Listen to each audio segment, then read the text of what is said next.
Hello everyone, good morning. आज हम लोग जीएनएम फर्स्ट ईयर का साइकोलॉजी का क्लास स्टार्ट करने जा रहे हैं। आज हम लोग साइकोलॉजी के इंट्रोडक्शन से इस क्लास का शुरुआत करेंगे।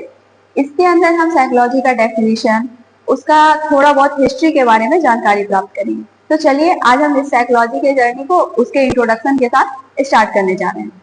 ठीक है, तो इसके अंतर्गत कुछ पॉइंट्स दिए हुए हैं। इंट्रोडक्शन के अंदर कुछ पॉइंट्स दिए हुए हैं, हम एक एक करके इन पॉइंट्स को कवर करने की कोशिश करेंगे। ठीक है, तो इसमें से सबसे पहला हमारा पॉइंट आता है नीड फॉर स्टडी साइकोलॉजी। हम पहले इसको जानते हैं। ठीक, ये थोड़ा बहुत इसके बारे में जानकारी है सब्जेक्ट के बारे में, तो चलिए इसको हम लेते हुए आगे बढ़ते हैं। अब सबसे पहले आ रहा है नीड फॉर स्टडी साइकोलॉजी। कहने का मतलब है हमें साइकोलॉजी के स्टडी की आवश्यकता क्यों हुई, क्या जरूरत क्या है हमको साइकोलॉजी पढ़ने का। तो इसको थोड़ा सुन लो कि हमें जरूरत क्यों होती है साइकोलॉजी जैसे सब्जेक्ट की।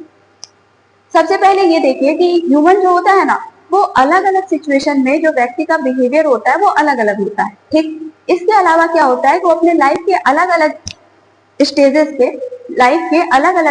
पे, जैसे वो चाइल्डहुड पीरियड है, एडोलसेंट है, एडल्टहुड है, ओल्ड स्टेज है, उन अलग अलग स्टेजों में भी आप देखोगे कि इसका जो बिहेवियर है वो एक स्टेज से दूसरे स्टेज में चेंज होता जा रहा है। बच्चे में कुछ चीज होता है जो बहुत ज्यादा होता है, एडल्ट में वो चीज नहीं होगा, फिर ओल्ड में वो कुछ और प्रेजेंट होगा। तो कहने का टोटल यही मतलब है कि इंसान का जो लाइफ का अलग अलग स्टेजेस है उस पर भी उसका बिहेवियर क्या हो रहा है, चेंज होता जा रहा है। इसके अलावा क्या है कि अगर सेम सिचुएशन में हम दो इंसान को रखते हैं, दो इंडिविजुअल को रखते हैं, तो हम ये देख पाएंगे कि सेम सिचुएशन में उस दो इंडिविजुअल का भी बिहेवियर क्या है, बिल्कुल अलग अलग है। मान लीजिए एक है जो उस सिचुएशन को देख के घबरा जाए, परेशान हो जाए, उदास हो जाए, और दूसरा इंडिविजुअल वो हो सकता है जो उस सिचुएशन में न्यूट्रल रह जाए। तो कहने का यही मतलब है कि सेम सिचुएशन में भी अगर आप दो इंसान को रख दो तो उसका बिहेवियर क्या होगा, अलग अलग शो करेगा। ठीक है, अब क्या है कि एक इंडिविजुअल जो होता है दूसरे इंडिविजुअल से किसी ना किसी बेसिस पे अलग होता है। चलिए आप बहुत सारी सिमिलैरिटी लेके आ गए, हमने दो इंसान को खड़ा कर लिया, मान लेते हैं उसकी हाइट सेम है, उसका वेट सेम है, उसका कलर सेम है, उसके बाल का डिजाइन सेम है, सारा कुछ सेम है, लेकिन फिर भी किसी ना किसी लेवल पे एक दो डिफरेंस आपको देखने को जरूर मिलेगा। इसी डिफरेंस को हम क्या बोलते हैं, इंडिविजुअल डिफरेंस कहते हैं। ये किसी भी लेवल पे मिल सकता है। हो सकता है दो इंसान में से दोनों का नॉलेज सेम ना हो, दोनों का एबिलिटी सेम ना हो, दोनों का जजमेंट पावर, निर्णय लेने की जो कैपेसिटी है वो सेम ना हो, एक ही ज्यादा हो, एक ही ना हो, बहुत कम हो, इस तरीके से हो सकता है। इसी को हम क्या बोलते हैं, इंडिविजुअल डिफरेंस। दो इंडिविजुअल के बीच में क्या होगा, किसी ना किसी बेसिस पे, किसी ना किसी पॉइंट पे डिफरेंस जरूर होगा। ठीक है, इसी को हम बोलते हैं इंडिविजुअल डिफरेंस। इसी फैक्ट को साइंटिफिक रूप से स्टडी करने के लिए हमें साइकोलॉजी जैसे सब्जेक्ट की आवश्यकता होती है। अब हम ह्यूमन का नेचर क्या है कि खुद के बारे में और दूसरे के बारे में जानने की बड़ी क्यूरियोसिटी रहती है हम लोगों को, क्या जाने कि हम खुद का बिहेवियर कैसा है, खुद का इमोशन हम कैसे शो कर रहे हैं, उसके पीछे क्या है। तो खुद के बारे में बहुत ज्यादा जानने की क्यूरियोसिटी है। इसके अलावा सामने वाले के बारे में भी जानने की क्यूरियोसिटी रहती है, अरे वो ऐसा क्यों कर रहा है, वो ऐसा बिहेवियर क्यों शो कर रहा है। ठीक है, तो चलिए ये तो ठीक है कि हमें खुद के बारे में और दूसरों के बारे में जानने की क्यूरियोसिटी रहती है, लेकिन ये तभी संभव हो सकता है, ये तभी पॉसिबल है कि हम खुद को और सामने वाले को जान सके, समझ सके उसके बिहेवियर को, जब हमें ह्यूमन नेचर और बिहेवियर के बारे में पता हो। अगर हमें इन दोनों के बारे में पता होगा कि ह्यूमन नेचर क्या होता है, बिहेवियर क्या होता है, तो शायद हम अपने बिहेवियर को सामने वाले के बिहेवियर और उसके रिस्पॉन्स को समझ सकते हैं। ठीक है, तो चलिए अब हम ये देखते हैं कि ये ह्यूमन नेचर और ये ह्यूमन बिहेवियर क्या होता है। ठीक है, और ह्यूमन नेचर और ह्यूमन बिहेवियर को जानने के बाद ही हम साइकोलॉजी को समझ सकते हैं, हम खुद के और सामने वाले के बिहेवियर को समझ सकते हैं। तो चलिए हम स्टार्ट करते हैं कि ह्यूमन नेचर और ह्यूमन बिहेवियर क्या होता है। जैसा कि हम जाने कि हमें जो है खुद के बारे में जानने के लिए, खुद के बिहेवियर के बारे में जानने के लिए और सामने वाले के बिहेवियर को जानने और समझने के लिए हमें दो चीज का जानकारी होना बहुत जरूरी है। वो है ह्यूमन नेचर और दूसरा है बिहेवियर।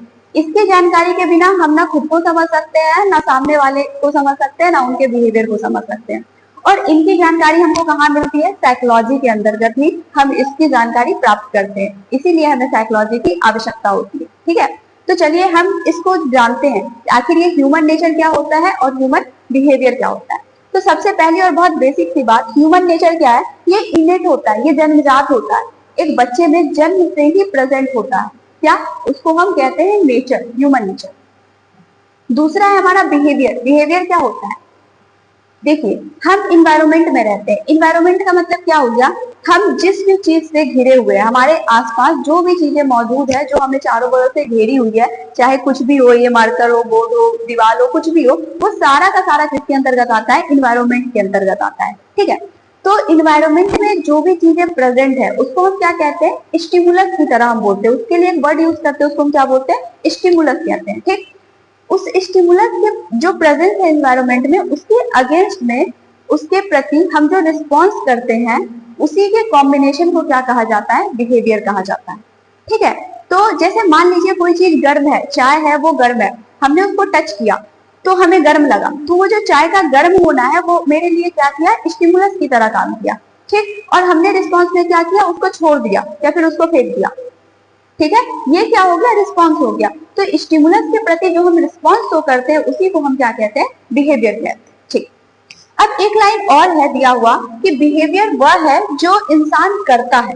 ठीक है, बिहेवियर वह है जो इंसान करता है। करता मतलब क्या, वह है जो इंसान शो करता है, जो दिखाता है। ठीक, तो इसका मतलब क्या है कि बिहेवियर जो होता है वो दो तरीके का होता है, एक एक्सटर्नल बिहेवियर होता है और एक इंटरनल बिहेवियर होता है। जब हम बिहेवियर कह रहे हैं तो हमेशा दोनों पे फोकस रखना है। एक्सटर्नल मतलब क्या, मान लीजिए आप बैठे हुए, आपको किसी ने आके डांट दिया, ठीक, अभी तो आप आराम से थे, लेकिन अब क्या हुआ, जैसे ही किसी ने डांटा, अब थोड़ा आप हाइपर एक्टिव हो गए, आपकी आंखें लाल हो गई, आपकी आंखें बहुत बड़ी हो गई, आपका ब्रीथिंग रेट इंक्रीज हो गया।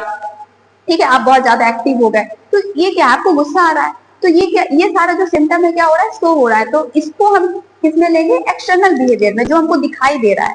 ठीक है, आपको देख के हम ये बता सकते हैं कि आपने ये चीजें हमको चेंज दिख रही है, ये क्या हो गया, एक्सटर्नल बिहेवियर होगा।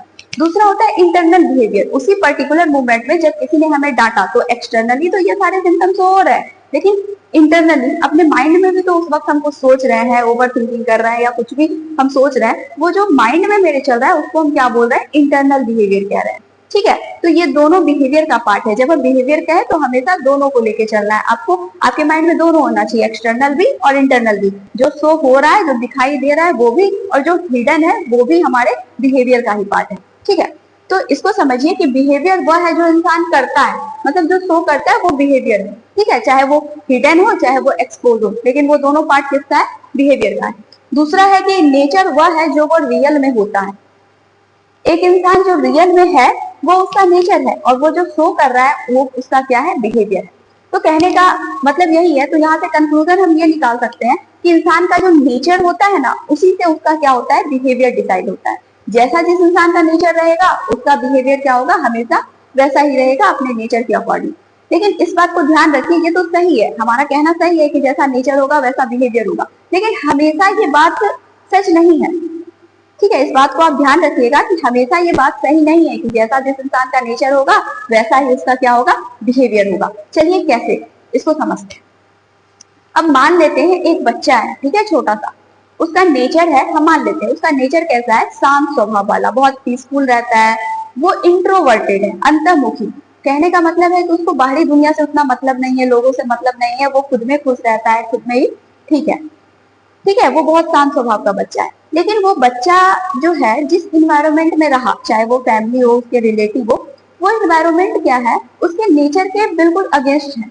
मान लीजिए जैसे इन्वायरमेंट उसको मिल गया जिसमें सब लोग गुस्सा करने वाले हैं, थोड़ी थोड़ी बात पे चिल्लाने लग जाते हैं, थोड़ी थोड़ी बात पे गुस्सा करते हैं, छोटी छोटी बातों को बहुत अजीब तरीके से ट्रीट करते हैं, तो अब क्या है, उस बच्चे का नेचर तो है शांत वाला, उस बच्चे का नेचर तो है इंट्रोवर्टेड, उसको लोगों से मतलब नहीं है, शांत स्वभाव वाला है। लेकिन चूंकि उसको इन्वायरमेंट ऐसा मिल गया है जो गुस्से वाला है, तो उस इन्वायरमेंट में जब वो धीरे धीरे धीरे धीरे बड़ा होगा तो क्या होगा कि उस इन्वायरमेंट को ही क्या करेगा, वो एक्सप्रेस करेगा, ठीक, ना कि अपने नेचर को। नेचर उस वक्त जो होगा उसका एक्सप्रेस नहीं हो पाएगा, वो क्या हो जाएगा, उसका जो रियल नेचर है वो दब जाएगा, और आसपास के इन्वायरमेंट से वो जो चीजें सीखेगा उसी को वो अपने इंटरनली और एक्सटर्नली बिहेवियर में शो करेगा। ठीक है, तो बिहेवियर पे जो होता है वो हमारे इन्वायरमेंट का इफेक्ट पड़ता है। ठीक है, मान लीजिए आप बैठे हुए हैं कहीं पे, बहुत शांत है, बहुत अच्छा आपका मूड है, अच्छे से बैठे हुए, लेकिन कोई आया उधर से डांट दिया आपको। ठीक, अब क्या है कि तुरंत आपका मूल नेचर वैसा नहीं है, मान लेते हैं सपोज दैट कि आपका नेचर वैसा नहीं है, लेकिन किसी ने डांट दिया, मतलब इन्वायरमेंट में सिचुएशन चेंज हुआ, तो आप क्या करोगे, रिएक्ट करोगे, उसको कुछ बोलोगे या फिर गुस्सा आ जाएगा, आपको परेशान हो जाओगे। तो ये क्या हुआ, रिएक्शन हुआ। बिहेवियर पे जो होता है हमारे इन्वायरमेंट का इफेक्ट पड़ता है। अगर इन्वायरमेंट अलग हो तो हमारा बिहेवियर अलग हो जाएगा, इन्वायरमेंट थोड़ा फिर से डिफरेंस हो गया तो फिर से हमारे बिहेवियर में क्या हो जाएगा, डिफरेंस होता चला जाएगा। ठीक है, हमेशा इससे ये डिसाइड होता है, होना चाहिए, हमेशा होना ही चाहिए, जैसा नेचर है उसके साथ ही हम बिहेवियर करें तो ही अच्छा पता चला जाता है, लेकिन ये हमेशा नहीं होता है। ठीक है, क्योंकि ये इन्वायरमेंट पे क्या होता है, डिपेंड करता है।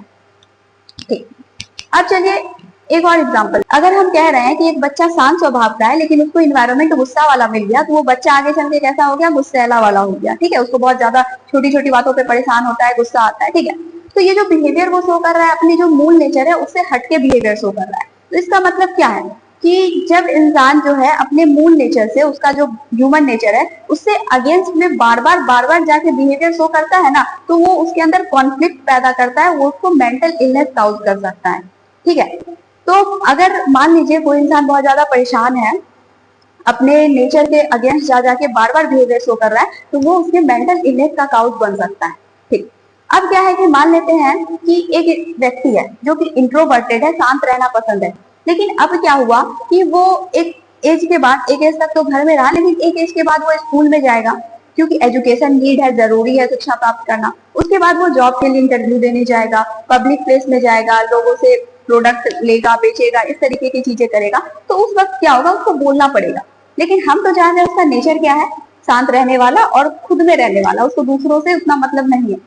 तो जब वो स्कूल में जाएगा उसको तो लोगों के बीच रहना पड़ेगा, वहां बोलना पड़ेगा। जब वो जॉब में जाएगा तब भी उनको वहां पे बोलना पड़ेगा, अपने कस्टमर के प्रॉब्लम को सॉल्व करना पड़ेगा। तो इस कंडीशन में, इस एग्जांपल में वो बच्चा जो है अपने नेचर के अगेंस्ट बिहेव कर रहा है, तो क्या इस कंडीशन में भी उसको मेंटल इलनेस हो सकता है?